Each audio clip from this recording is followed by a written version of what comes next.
Jordan Peterson. He is a psychologist. Some call him a great mind. This is debatable. And he recently sat in kind of a roundtable debate format against 20 atheists, including my guest today, my friend David McAfee. Welcome, brother. How's it going? Thank you. Glad to be back.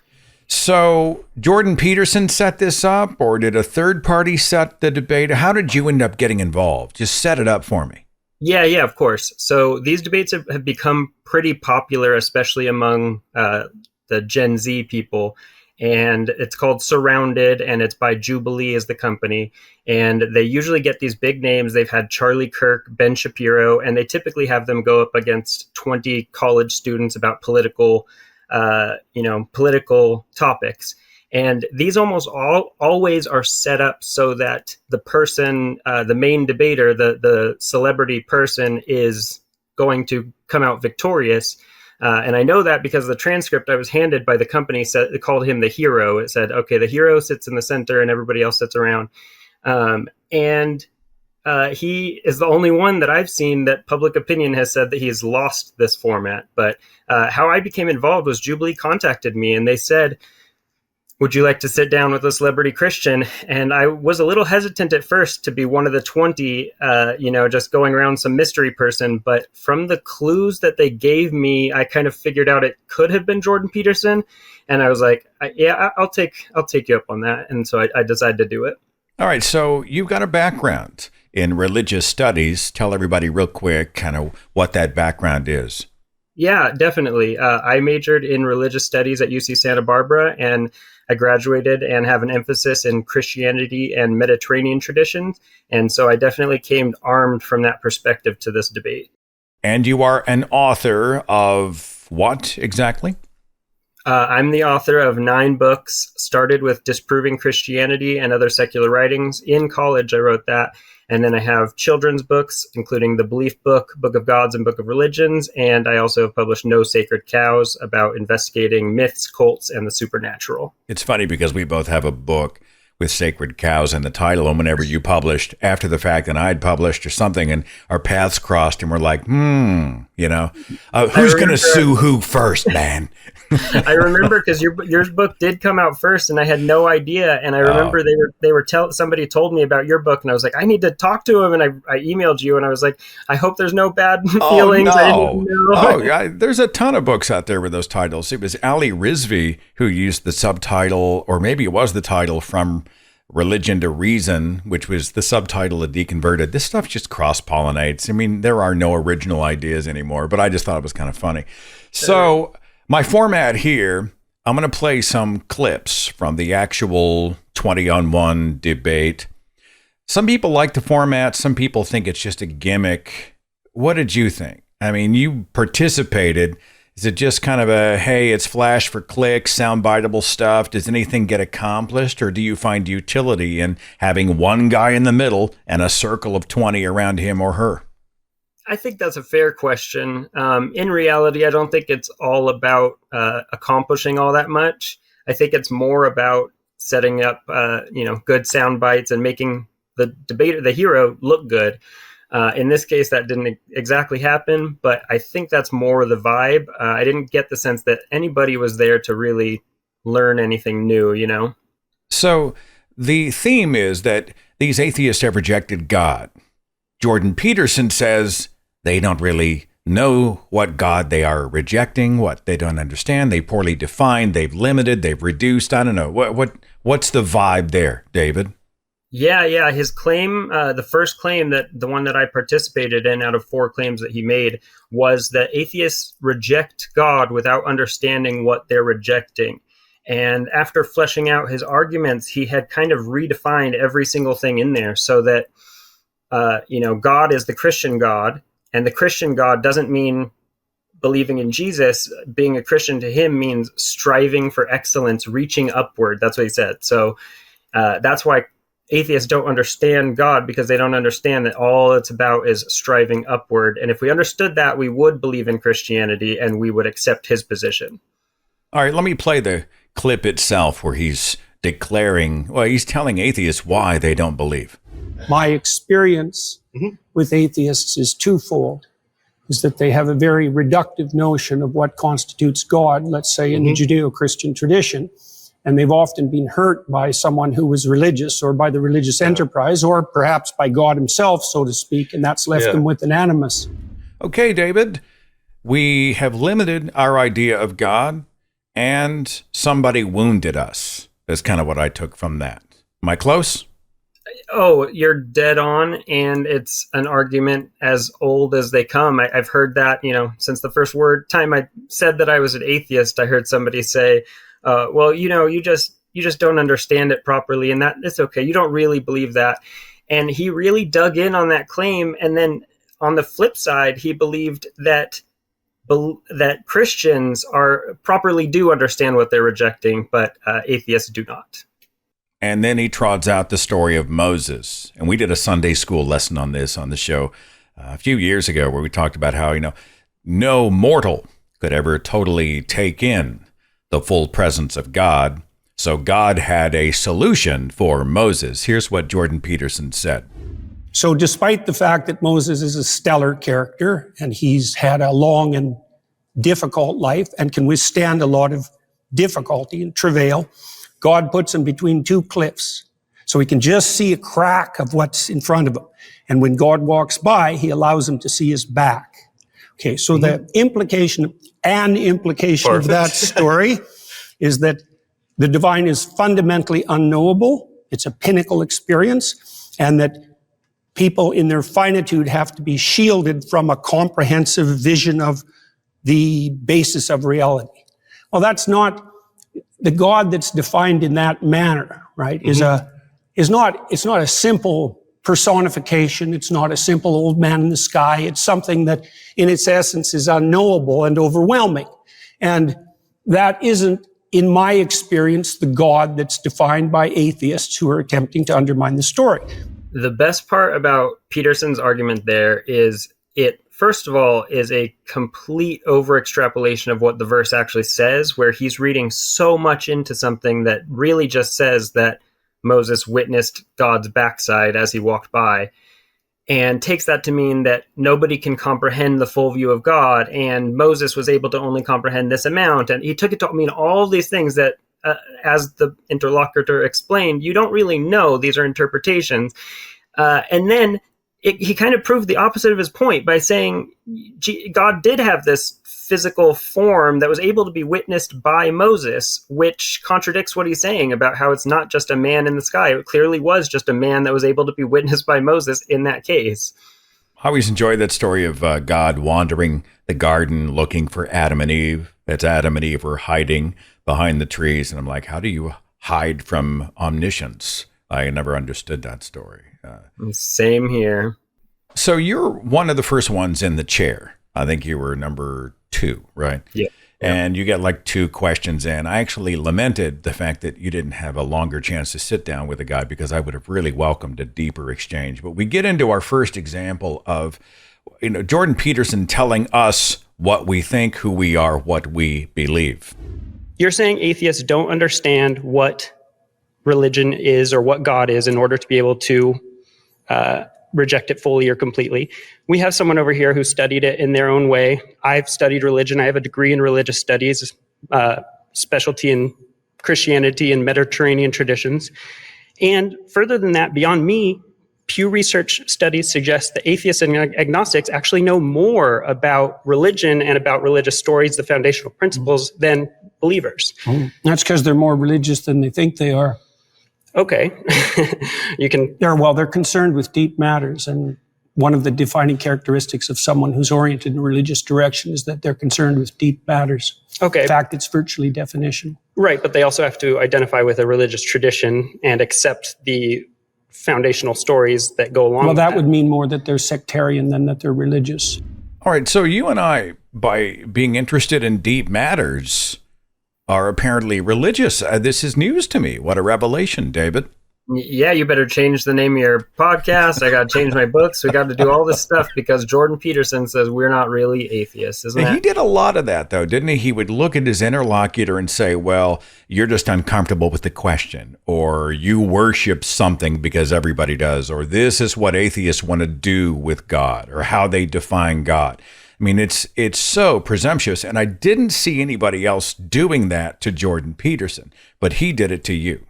Oh yeah, there was a whole lot of projection in his questioning, in his responses. He got very, very defensive very early. I think having to admit ignorance at the beginning of my question, where I asked him if he was familiar with the Polynesian deity Lono, and he wasn't. And I feel like just that little admission kind of threw him off balance for that, and he got very defensive after that. And that's when he started telling us what we are and what we aren't. And, I also noticed being in that room, I noticed an anger. I don't know how else to describe it, but I've never seen anything. You and I go way back, and, I've participated in and witnessed many, many professional debates. I have never once seen somebody with the anger and intensity in their eyes and in their voice as Jordan Peterson during that debate. It was very mismatched between those of us who were debating him and him. And you can see it in his face and hear it in his voice. For the video viewers, you will see a few expressions in a clip that I'm playing in just a few. I'm not going to play it here. I'll let you explain it. The example, Lono. What was it, and what were you trying to accomplish? Basically, I wanted to get him to admit that he didn't know about a deity that he also didn't believe in, therefore, in a sense, has rejected belief in a deity that he knows literally nothing about. So he was guilty of the same thing that he was accusing atheists of to start with. And then beyond that, I was going to go further and show what rejection means. Are we talking about that we actually reject this being, or are we talking about that we just don't believe that that's the case? And then, down to, can we actually know whether a deity exists or not? Hence why I'm an agnostic atheist, and nail him down on those details. But obviously we didn't get the time for that, and I kind of just had to skip ahead and talk about the Pew Research studies. So when we get into the specifics, because he talked almost exclusively about Christianity, mm-hmm. But when you tried to nail him down, or any of the people in the room tried to nail him down on the specifics or backing up or defending biblical truths with a capital T, he was like, well, that's not religion or religious as much as it is sectarianism, right? This limited, narrow, myopic view of something. So now you're merely being sectarian. But I'm like, well, if you're going to invoke Christianity, how do you separate yourself from the fundamental text of Christianity, right? 100%. And he actually refused to say that he believed Jesus was divine, that he believed Jesus came from God, that he believed Jesus was resurrected. He wouldn't say any of that. Yet, when we were approached for this debate, at least I was told, a prominent Christian, it would be called Christian verse 20 atheist. He wouldn't even adhere to the most basic of Christian principles. Do you believe in Jesus or not? He couldn't do it. Was it true that it was originally titled, the debate was titled, A Christian versus 20 Atheists? And after he refused to identify as a Christian during the debate, somebody went back and changed the name of the YouTube? Yes. So I was approached for Christian verse 20 Atheists. During my casting agent call, the agent said something to the effect of, this person is known for saying vague things about Christian culture. And as soon as I heard Christian culture, I thought either Charlie Kirk or Jordan Peterson. And Charlie Kirk just did an episode of Surrounded a couple months ago. And so I figured it must be Jordan Peterson. But I looked up online. He's never identified as a Christian. So I was like, I'm going to go in there and probably expect him to, this is his coming out as a Christian. He's going to admit during this debate that he is a Christian, and it's going to move forward. When he didn't do that, and he, there's that famous moment where he refused to Danny is his name. I thought they would I thought they would publish the YouTube video as Jordan Peterson verse 20 Atheist, but they published it as Christian verse 20 atheists. It took about 4 hours for them to rename the YouTube video after the comments were just filled with people saying, this guy said in the video he's not a Christian. How are you labeling this as Christian verse 20 atheists? And Christians freaking out. Right. Oh, he's not. Yeah. He was that coward. Fuentes, everybody, big Christian names, big MAGA Christian names. People made such a big stink about it. He found himself on the shit list of so many random people, white supremacists, all kinds of people. And I was like, holy crap, he really stepped in it with his own team on this one. I saw a Fox News article and it ran. I mean, its headline was essentially Jordan Peterson shocks by refusing to identify as a Christian. And, but then, lucky us, he decides he's going to clarify. Jordan Peterson uses the Old Testament and a popular, iconic Old Testament character to define God. So Elijah, the prophet Elijah, defined God in the Old Testament as the voice of conscience within. Okay. That's a definition. So you're saying by that definition of God, I guess this kind of goes back to where I'm saying initially. I'm not defining it. Elijah defined it. Okay, so as Elijah defines God. It's defined that way in Jonah too. Okay, so as Cardinal Newman also defined it that way. As I'm sure you know many people who've defined it that way. And it's impressive. You're a very knowledgeable person. I'm not trying to be impressive. I'm just pointing out to you how God is defined in the Old Testament. All right. So to respond to that, I do think there are lots of interesting ways to define God. And that goes back to my kind of opening Then how statement. do we specify what we're arguing about? We use context clues, again, it goes back to my example of the Mona Lisa. I'm defining God as conscience. Okay. So that's interesting, but then you're kind of expanding the meaning of God. No, I'm not. That's how it's defined in the Old Testament. Okay, so in Elijah and in Jonah. Sure. So whoever, it's not whoever. Okay. Elijah is one of the major Old Testament prophets. Right? He's equal in stature to Moses.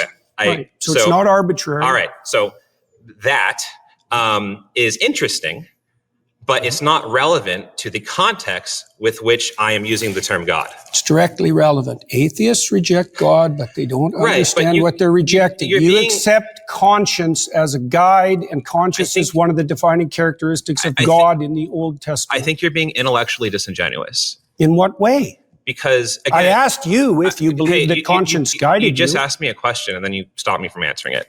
In this setting, you understand the way I am using the term God and belief. Not in the least. I don't understand how you're using it in the least. That's why I'm trying to define it. My definition of God as conscience is a lot more precise and oriented than your definition of the God that you hypothetically disbelieve in. Yeah. I've always heard that God wrote the moral law on our hearts or something like that. And so I get his argument that God is part of conscience, but he is being intellectually dishonest there. He's being intellectually dishonest because he knows that we're talking about the God that's described in the Bible. The same Bible that he's quoting describes a God who rains brimstone from the sky. It describes a God who picks and chooses who's going to win and lose in wars. It's a tribal deity who has chosen a group of people to protect over all others. And the way he's interpreting it as conscience does not make sense. And he knows that. He knows what he's doing as well, I could tell. There was a gentleman who sat in the interlocutor chair was talking about evolved ethical systems as a riff on where do your morals come from if you don't believe in God. And he went down the familiar path that, pro-social behaviors, even altruistic behaviors, makes sense because this was a key to surviving and thriving in the African savannah, blah, blah, blah. And Jordan Peterson, he wasn't having any of that. And he said something that I found was interesting, and I'll play the clip so you can hear him say it. Science itself has to exist within a moral framework that isn't scientific. Science has to exist within a moral framework that isn't in itself scientific. How's that not scientific? Well, because it's not derived from the scientific process, as you just indicated. It doesn't need to derive from the scientific process. It's the fact that we are social animals, and we need that to exist as a group. I agree, but you pointed to the morality of Neanderthals, to the morality of chimpanzees. They didn't derive that from science. They don't need to. That's not how that works. That's my point. Science explains it. No, science doesn't explain morality. It doesn't explain how social animals would need to be. Well, that's a complicated question. But we see it though. Yeah, but explaining the evolution of morality and explaining morality itself aren't the same thing.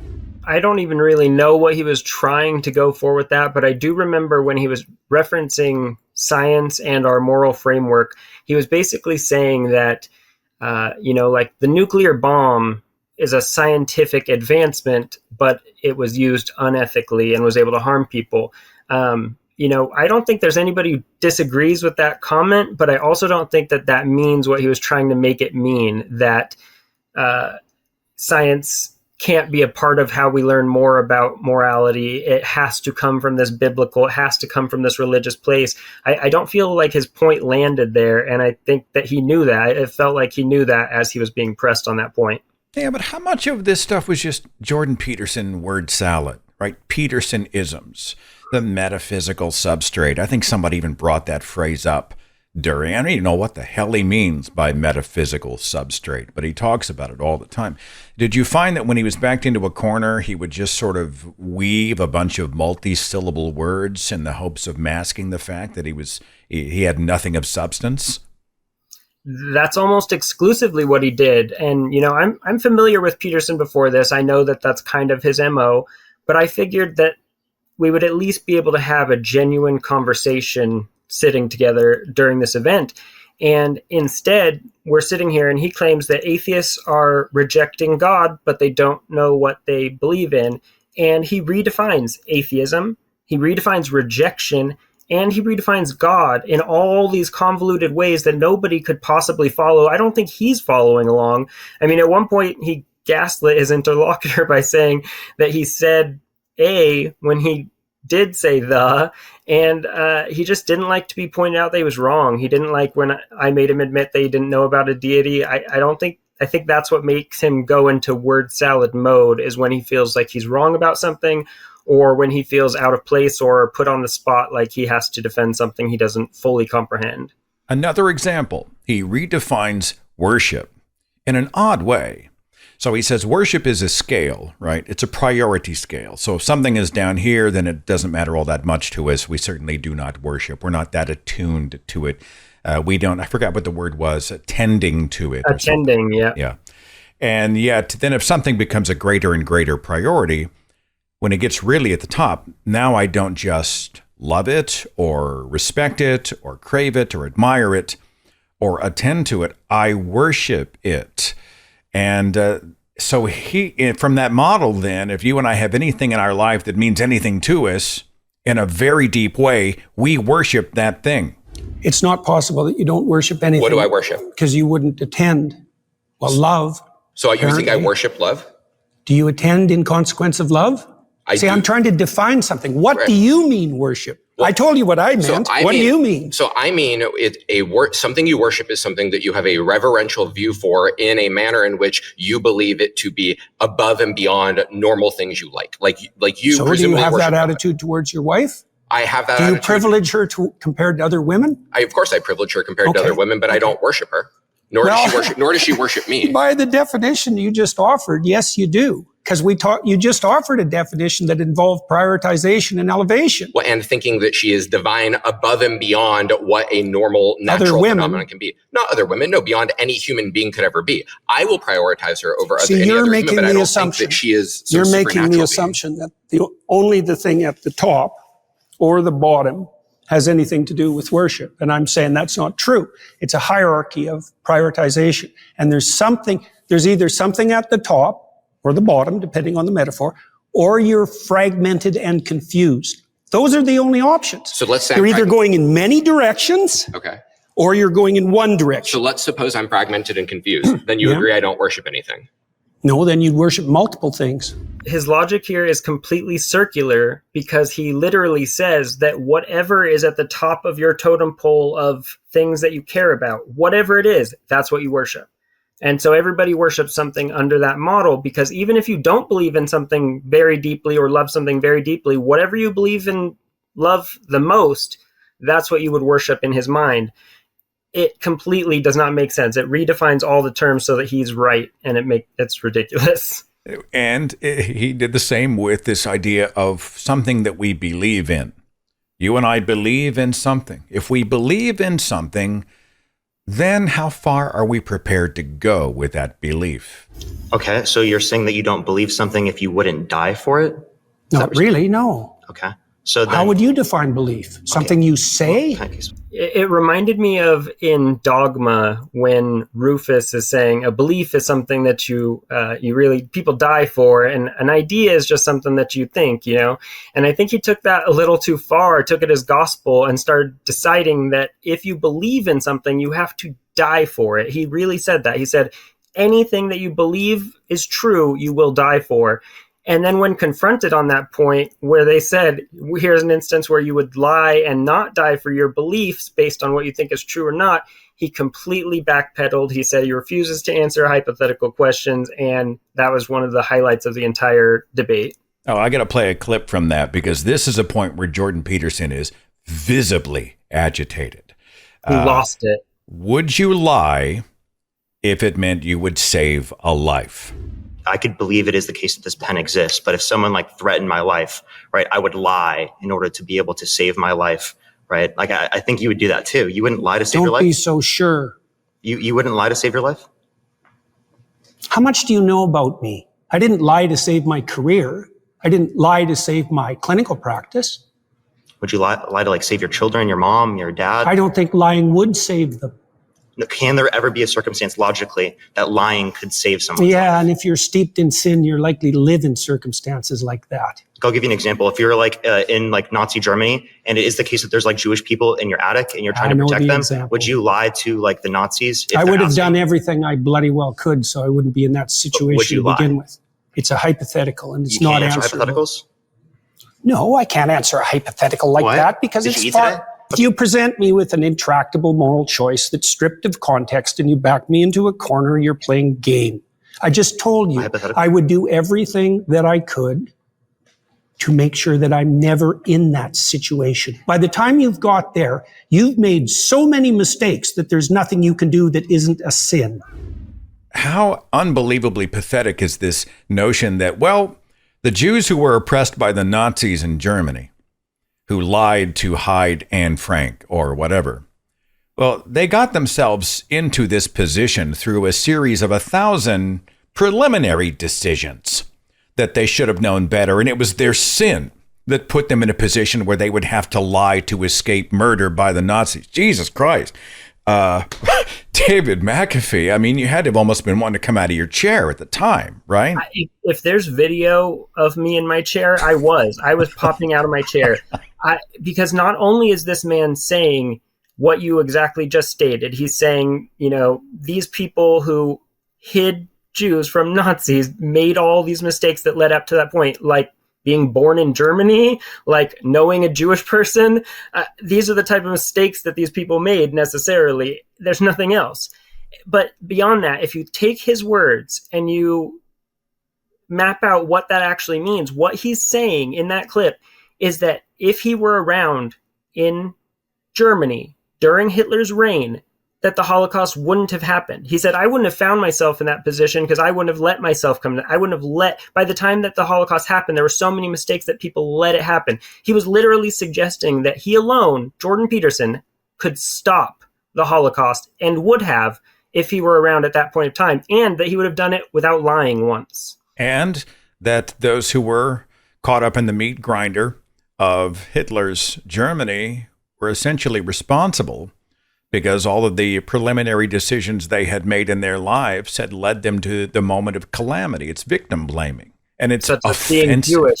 Oh, that was, I could not believe that one. I legitimately was like, I was looking around at the people next to me. I was like, is this really happening? Did he just say that he would have prevented the Holocaust single-handedly?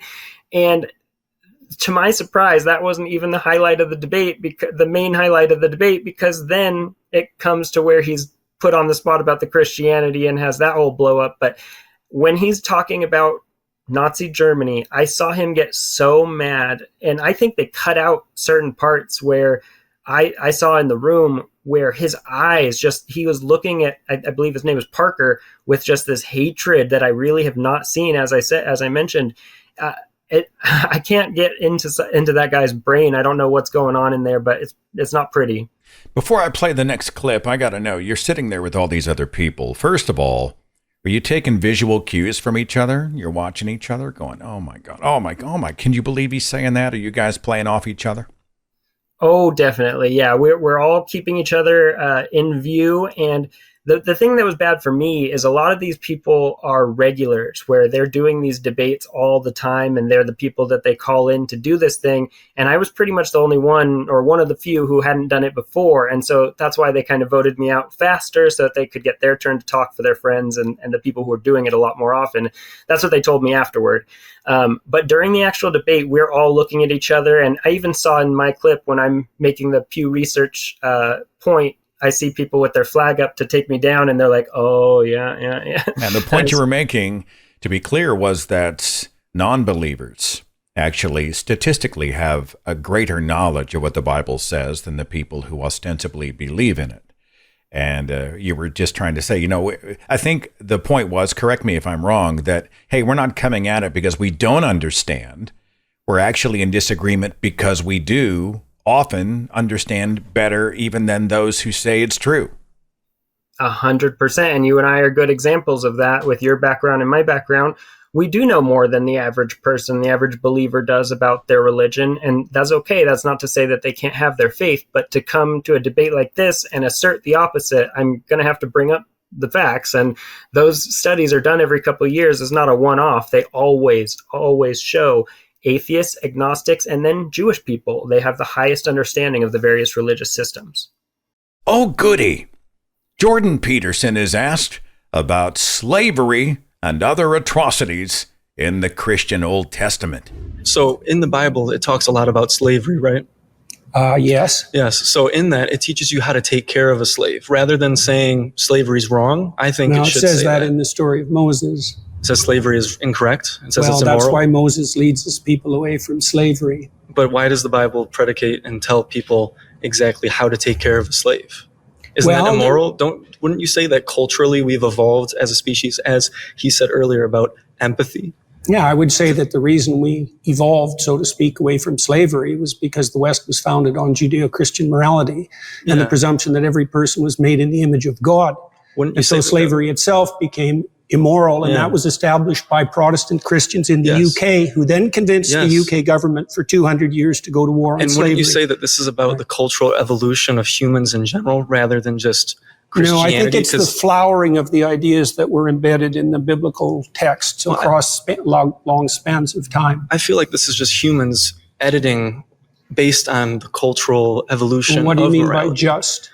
Well, based on culture and history, right? We get better. They did do it based on culture and history, but culture and history have their foundations too. So. Well, yeah, but we're talking about slavery. So many people bolstered it based on the Bible.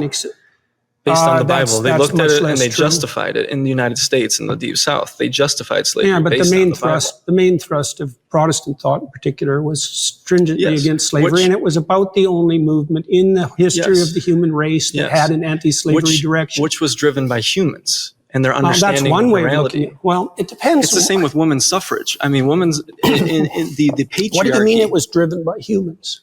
Humans drove slavery too. Yes, exactly.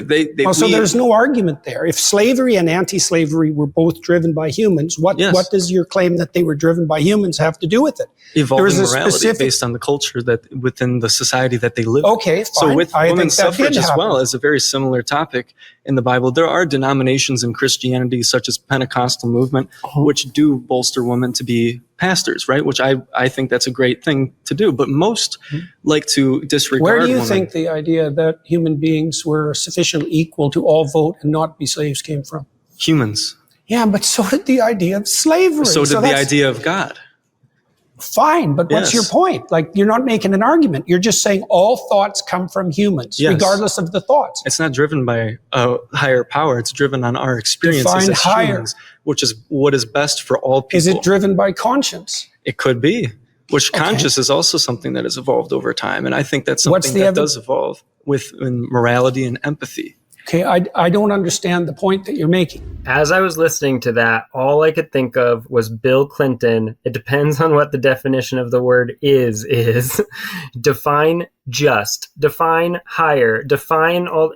You don't know what just means? Like, you do know exactly what he's trying to say. He was put on his back foot and he was hesitant and he was trying to catch him up in word games because the interlocutor was correct that the Old Testament described how to take care of slaves. In some instances, it says when you are allowed to kill them.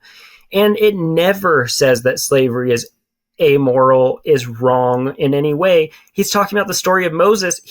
That story is about how the enslavement of Jews is wrong, the chosen people. The Jews are allowed to keep slaves as per the rest of the text. He's picking and choosing these things on purpose to try to distract from the main point, and then to play down the nature of Christianity in supporting slavery in America is insane because, of course, there were religious elements to the pushback, especially the Quakers played a big role in anti-slavery activism early on, but primarily all of the main arguments used to support slavery were Christian in nature, as that individual was saying.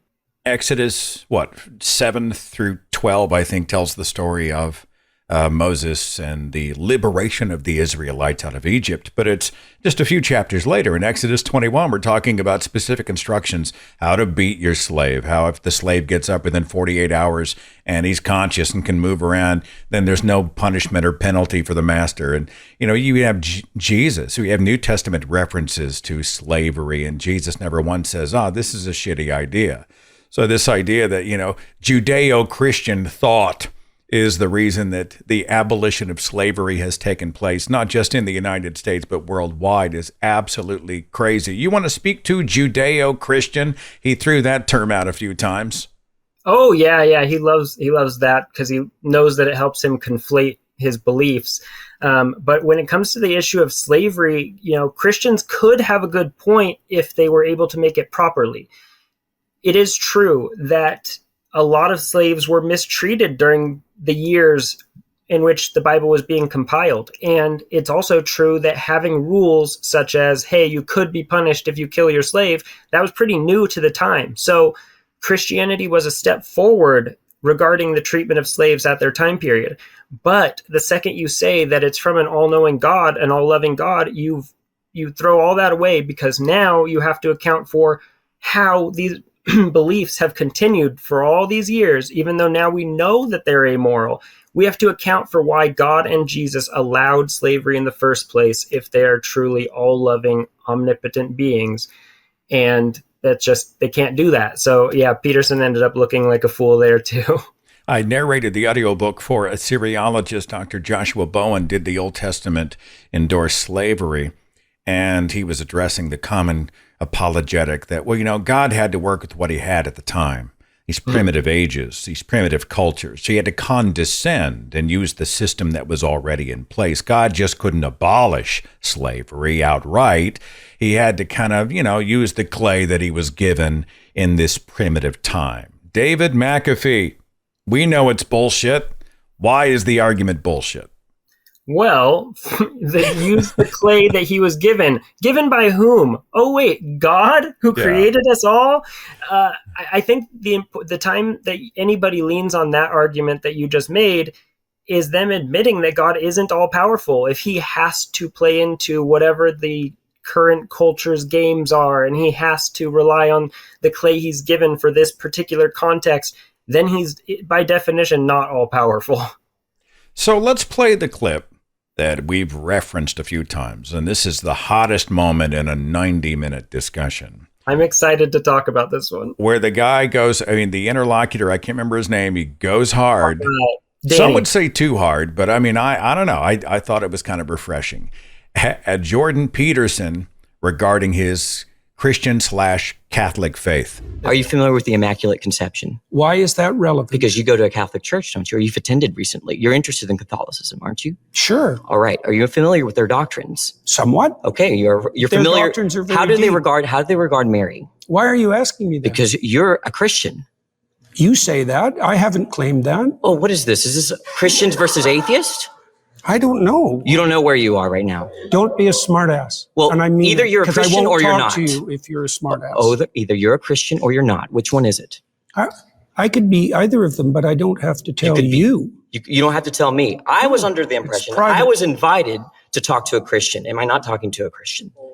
No, you were invited to. I think everyone should look at the title of the YouTube channel. You're probably in the wrong YouTube video.